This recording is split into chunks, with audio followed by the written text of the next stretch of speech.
যে কোনো একটা ব্রাউজার ওপেন করার পরে আপনি সার্চ বারে লিখুন WBPRB, লেখার পরে সার্চ করুন, অথবা আমি কমেন্টে অথবা ডেসক্রিপশান বক্সেও লিংক দিয়ে দেবো, লিংকের মাধ্যমে আপনি ওপেন করতে পারেন। তো তারপরে দেখুন এই পেজটা ওপেন হবে। এখানে সেকেন্ড নাম্বারে যে অপশানটা রয়েছে এখানের উপরে ক্লিক করতে হবে। এখানে ক্লিক করার পর আপনার কাছে যে অ্যাপ্লিকেশান নাম্বারটা আছে আপনার মোবাইলে SMS অথবা আপনার যে ফর্ম আছে সেই ফর্মেও পেয়ে যাবেন।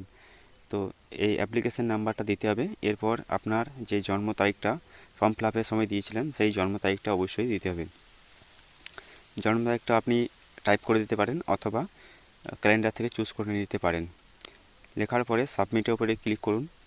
সাবমিটের উপরে ক্লিক করার পরে আপনার কাছে যে প্রিভিউ অপশানটা আসবে, আপনার অ্যাপ্লিকেশানের যেমন নাম, ফাদার্স নেম, স্ট্যাটাস, মেল অথবা ফিমেল, ক্যাটাগরি ইত্যাদি, এই সকল জিনিসগুলো কিন্তু আপনার কাছে শো হবে।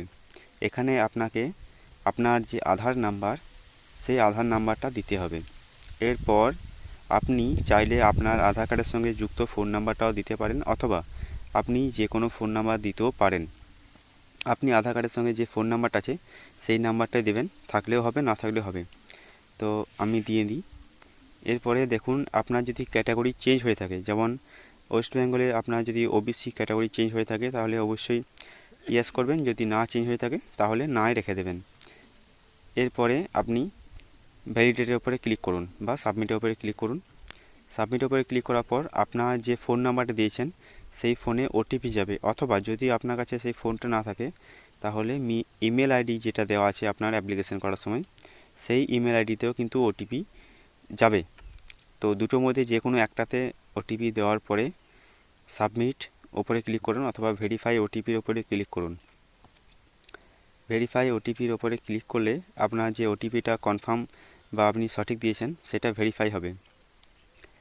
ভেরিফাই হওয়ার পরে আপনার যে পেজটা ছিল সেই পেজটা আবার রিলোডিং নেবে। এখানে দেখুন টিক করুন, টিক করার পর ফাইনাল সাবমিটের উপরে ক্লিক করুন। আপনি কনফার্ম হতে চাইছেন তো কনফার্মের উপরে ক্লিক করবেন, ইয়েস। এরপর দেখুন সাকসেসফুলি OTP ভেরিফাইড হয়ে গেছে। এখানে দেখুন নিচেতে ক্লিক হেয়ার টু ভিউ এর উপরে ক্লিক করুন। এখানে আপনার যে অ্যাডমিট কার্ডটা আছে সেই অ্যাডমিট কার্ডটা ডাউনলোড হয়ে যাবে। তো আপনি এরকমভাবে আপনার অ্যাডমিট কার্ড ডাউনলোড করুন এবং এটা আপনি অবশ্যই কালার প্রিন্ট আউট নেবেন। ধন্যবাদ ভিডিওটি দেখার জন্য।